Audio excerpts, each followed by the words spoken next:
Dumating na yung 4 na piraso ng mugs na ikakabit natin sa Project Innova.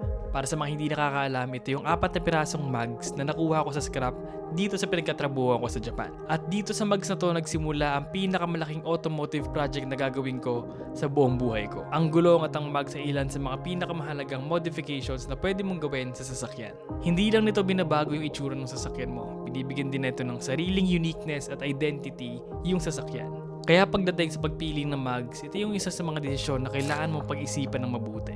Bukod kasi sa malaking investment ito yung isa sa mga modifications na lagi mong makikita at magiging bahagi ito ng identity ng sasakyan mo at ng sarili mo. Sa episode na to, may babahagi ko sa inyo ang kwento ng isa sa mga taong tinitingala ako pagdating sa automotive industry. Isa sa mga taong nagbigay sa akin ng inspirasyon na pasukin ang larangan ng mga sasakyan. Nagkaroon ako ng opportunity na maibahagi sa inyo ang kwento kung paano nabago ng gulong ang gulong ng buhay ni Tito Elmer, kaibigan ng tatay ko. Enjoy watching. Naaksidente ako sa motor.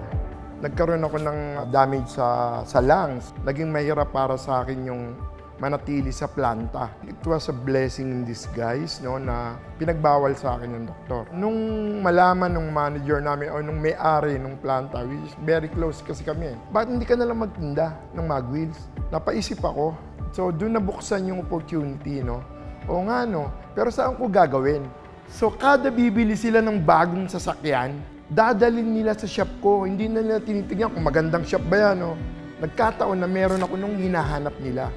Gulong, ayun na yun. Doon na talaga nagsimula ng tuloy-tuloy.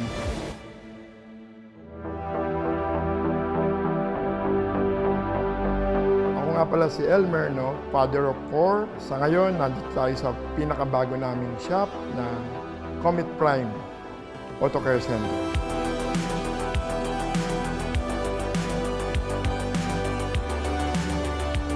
When I was young, no, nagsimula akong mapahilig sa mga motor. Ang unang sasakyan na nabili ko actually is motor din dahil yun yung abot kaya pa ng pera ko, ng resources ko. So nagsimula ako sa Honda CB750F. Well, nung graduate ako ng college, which is sa Pamantasan ng Luzon ng Maynila, ang kurso ko ay Manufacturing Engineering. So, sinuwerte akong makapagtrabaho after graduation sa Philippine Aluminum Wheels, which is known as Rota Italia. Siya yung nagmamanufacture ng mga mag wheels. Naging mahirap para sa akin yung manatili sa planta. Naaksidente ako sa motor. Nagkaroon ako ng damage sa lungs. I think it was a blessing in disguise. Nung malaman ng manager namin o nung may-ari ng planta, which is very close kasi kami, siya yung mentor ko, bakit hindi ka nalang magtinda ng mag wheels? Napaisip ako. So, doon nabuksan yung opportunity, no? O nga, no? Pero saan ko gagawin? Sa Batangas. So, laki akong Maynila, pinanganak ako ng Batangas, pero siguro kailangan akong bumalik sa Batangas para gawin tong mga bagay na to. By the grace of God, napapunta ako sa Batangas with my wife. Doon kami nagsimula ng isang maliit na tindahan. Doon na lumabas yung mga pangarap ko na ito na siguro yung gusto kong gawin, di ba? Yung maging entrepreneur, maging negosyante. Unang-una, meron akong knowledge sa technical ng mag wheels. Ganon din sa mga gulong. So, isang maliit na shop.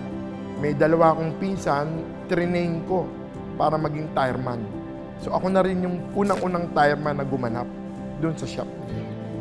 So, may 15 gulong, parang may 10 set ng mag wheels. That's it.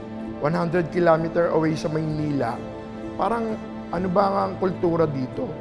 Pero iba pala yung mga Batanggenyo. Sabi nga namin, maubos na yung yaman, wag lang yung yabang. Di ba? So, kada bibili sila ng bagong sasakyan, dadalhin nila sa shop ko. Hindi na nila tinitignan kung magandang shop ba yan. No? Nagkataon na meron ako nung hinahanap nila. Gulong, ayun na yun. Doon na talaga nagsimula ng tuloy-tuloy.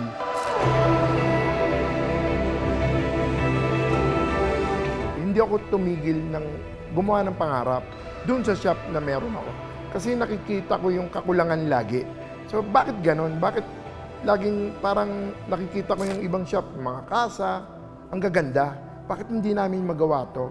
from a tire supply, vulcanizing shop, naging tire supply, kaya ko ding ibigay ito o yung ganitong serbisyo sa, sabi natin, practical na presyo.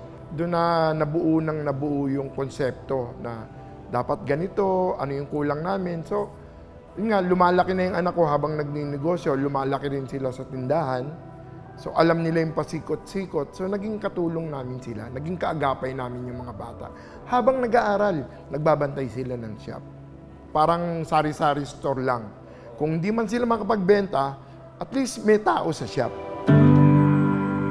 So pag wala kaming pasok, kailangan nagbabantay kami sa shop. The mere presence in the shop is a big help to my parents na basta nakaupo ka lang dyan, nakikita mo kung ano yung ginagawa, you oversee your employees kahit na alam naman nila na nag-aaral ka pa. So from then, nakita namin na okay yung negosyo, nandoon na yung foundation namin. We have the parents, we have my dad na pwedeng mag-guide sa amin. So it's already an advantage. In year 2016, so I graduated 2013, nag 3 years akong sales training dun sa Santa Rosa namin. Then after that, mag-handle na ng isang branch, all on my own. But with his guidance pa rin, syempre. So from there, I'm handling people, around 16 staff na kami, 13 going 16. So yun, nakita ko na hindi lang pala pagbibenta. So pag meron akong hindi kaya, nandiyan naman palagi yung dad ko to support me, to guide me in every decision that I take, in every decision that I make. During na nag-handle ako ng first branch na sa akin talaga all throughout. And then binigay niya na sa akin yung payables, binigay niya na sa akin yung receivables. Doon ko na talaga nakita na pagbangga-bangga. Na kaya pala nila ako pinipilit magbenta. Kasi ito pala yung babayaran mo, ito pala yung mga taong pinasusweldo mo, ito pala yung i-maintain mo. Lahat yan uunahin mo muna bago ka kumain. Bago ka sa tingin mo na yan talaga yung kinita mo at pwede mo lang gamitin para sa another venture or kung ano man yung kailangan mong ayusin dun sa negosyo.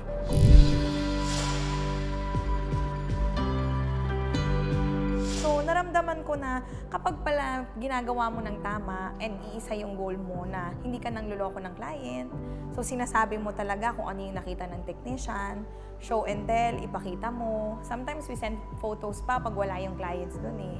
Ano yung mga sira, ano yung pinalitan. So, nakakataba ng puso pag sinasabi nilang nirecommend ka nila. Lalong dumami yung kliyente namin, no? Kumbaga, nakita ko na yung palang pagsiservisyo ng tapat, mas maganda yung ibabalik. Grabe yung biyaya ang ibibigay ni God pagkagawa. So here in Comet Prime Auto Care, of course, we do the preventive maintenance or yung PMS service. And then tires, we sell wide range of brands. And then mechanical, electrical repairs, and then body repair also. We also do aircon services or yung repair ng mga aircon. Gumagawa na rin kami ng detailing, ng ceramic coating, and then yung paint protection film kung merong client talaga na yun yung hahanapin. So mostly I guess, para ka na talagang kompletong-kompleto na dito sa Comet Prime. Kada may shop na darating, sinisiguro namin na mas maganda kumpara doon sa dating shop. Ganon yung naging trend nung paglago namin. Hindi siya magiging, sabi nga, legacy na yan bro, ganito na yan. Kung hindi ko to ma-delegate sa mga anak ko, walang legacy magaganap kasi matatapos di ba? So kailangan ma-delegate o ma-transfer ko sa kanila. And siguro 10 years ago, nung magsimula yung ganong thinking sa akin, yung mindset ko is, kailangan alam na nila to. Kailangan pagtiwalaan ko silang mag-manage ng mga shop. 100% silang nagpapatakbo, hindi ako nakikialam. So kung makikialam lang ako kapag sila yung lumapit sa akin kung ano yung gagawin. Merong tatay na willing mag-guide, merong tatay na ini-establish na i-improve mo na lang.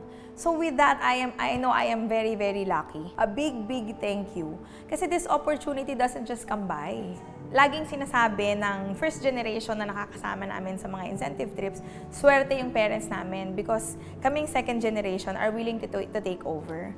But for me, kami yung maswerte. Kami yung maswerte because of this opportunity.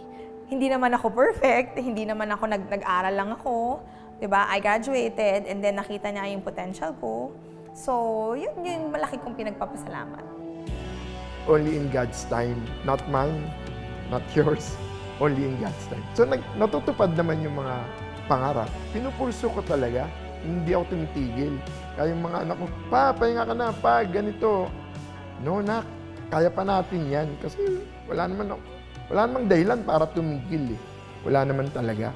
Basta wag lang laging matakot. Bawasan din yung expectation. Tumaas yung pagtanggap. Kailangan, ito man yung nangyari, tanggapin lang and then do something next time para ma-improve. Ganun lang eh. Yun lang yung pinaka magaang-gaang na ginagawa ko para wag maging komplikado yung mga bagay-bagay. Hindi nila magagawa yung mga bagay na all by themselves lang. Malabo. Kailangan lang humingi ng tulong, kailangan nilang lumapit sa mas nakakatanda sa kanila. Kailangan nilang makinig. Ako si Elmer Guda at ito ang istorya ko. Kung naaalala nyo yung Toyota Corolla ko way back 2019, yung kulay green, si Tito Elmer yung may dahilan kung paano ako nagkaroon ng Workmeister. Siya ang nagbigay sa akin ng opportunity na mabigyan ako ng isa sa mga pinapangarap kong mags. Kahit noon pa, naniniwala na siya sa mga kaya kong gawin at yun yung isa sa mga dahilan kung bakit hindi ako tumitigil sa mga pangarap ko. Dahil meron mga tao na naniniwala sa kakayanan ko. So yun lang muna ngayong araw at this August 22, nasa Comet Prime kami together with our partner brands, Custom Misfits, Speedworks Engineering, Nitro Fuse, Decal Republic, Comet Prime, Scenery Ad Agency at sobrang dami pang ibang mga media partners. Maraming salamat sa panonood. See you on August.